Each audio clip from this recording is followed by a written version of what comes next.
ಹಾಂ ಹೇಳಿ ಸರ್. ಸರಿ ಇದೆ ಇವಾಗ ಗಾಡಿ ಚೆನ್ನಾಗಿದೆ. ಸುಮಾರು ಕಡೆ ಶೋರೂಮು ಅಲ್ಲೆಲ್ಲ ಹೋಗಿ ಬಂದೆ. ಸುಮಾರು ಒಂದು 5-6 ಸಾವಿರ ಖರ್ಚು ಮಾಡಿದ್ದೀನಿ ಅದು. ಮತ್ತು ಹೋಗೋದು ಲ್ಯಾಪ್ಟಾಪ್ ಹಾಕ್ತಾರೆ ಶೋರೂಮಲ್ಲಿ, ಹೋಗೋದು ಲ್ಯಾಪ್ಟಾಪ್ ಹಾಕೋದು ಏನಿಲ್ಲ, ಸ್ಟಾರ್ಟ್ ಮಾಡ್ತಾರೆ ಅಷ್ಟೇ. ಒಂದು ರೌಂಡ್ ಹೋಗಿ ಬರ್ತಾರೆ, ಲ್ಯಾಪ್ಟಾಪ್ ಹಾಕ್ತಾರೆ, ಏನಿಲ್ಲ ಇಷ್ಟೇ ಹೇಳೋದು. ನಾನು ಸುಮಾರು 4-5 ಕಡೆ ಹೋಗಿ ಬಂದಿದ್ದೀನಿ, ಎಲ್ಲೂ ರೆಡಿ ಆಗಿಲ್ಲ ಇತ್ತು. ಈಗ ಅಣ್ಣ ರೆಡಿ ಮಾಡಿಕೊಟ್ಟಿದ್ದಾರೆ. ಖುಷಿ ಆಯಿತಾ?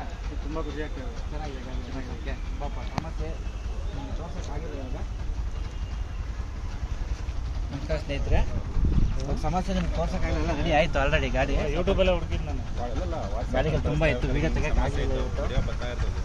ಏನೇನಾಗಿತ್ತು ಅಂತ ಹೇಳ್ಬಿಡ್ತೀನಿ. ಪಾಪ ಅವ್ರು ಸುಮಾರು ಜಾಗದಲ್ಲಿ ಹೋಗವ್ರೆ, ಒಂದು ತಿಂಗಳಿಂದ ಬಾಧೆ ಬಿದ್ದವ್ರೆ. ನೋಡ್ಕೊಳ್ಳಿ, ಇದರಲ್ಲಿ ಆದ ಸಮಸ್ಯೆ ಏನಂದರೆ ಕಂಪ್ರೆಸರ್ ಕಡಿಮೆ ಆಗಿದೆ ಹೆಡ್ಡಿಂದ.